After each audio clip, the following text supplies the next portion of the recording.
Hello friends, আজ আমি চলে এসেছি নতুন একটি ভিডিও নিয়ে।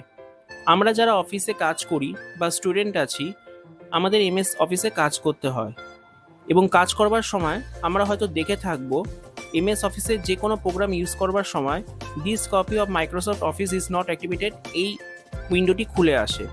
এই সমস্যাটি আমাদের কাছে খুব বিরক্ত হয়ে দাঁড়ায়।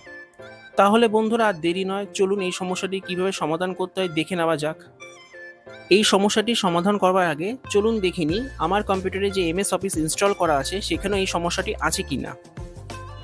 তার জন্য সবার আগে আমি ডেস্কটপে যাব এবং সেখানে গিয়ে এমএস অফিসের নিউ ওয়ার্ড ফাইল ওপেন করব।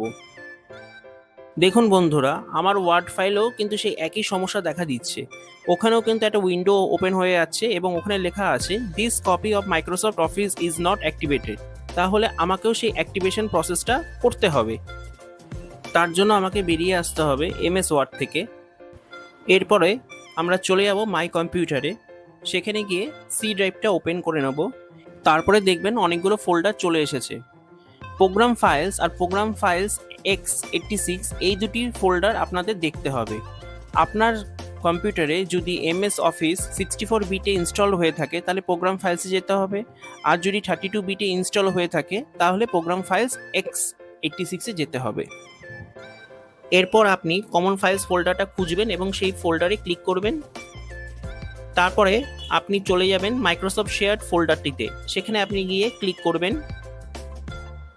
তারপর আপনাকে খুঁজে নিতে হবে অফিস সফটওয়্যার প্রোটেকশন প্ল্যাটফর্ম ফোল্ডারটাকে, সেখানে গিয়ে আপনাকে ক্লিক করতে হবে এবং লাস্ট যে অপশনটা OSPREARM এই অপশনটাকে আপনাকে রান অ্যাজ অ্যাডমিনিস্ট্রেটর বলে দুবার আপনাকে রান করে নিতে হবে।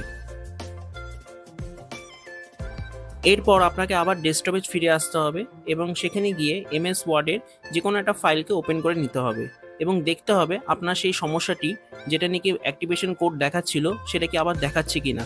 আশা করি এই ভিডিওটির মাধ্যমে আমি আপনাদের সমস্যাটির সমাধান করতে পেরেছি। আর এরকম সুন্দর সুন্দর টেকনিক্যাল ভিডিওস পেতে হলে টেকনিক্যাল বাঙালি চ্যানেলটিকে অবশ্যই সাবস্ক্রাইব করতে হবে।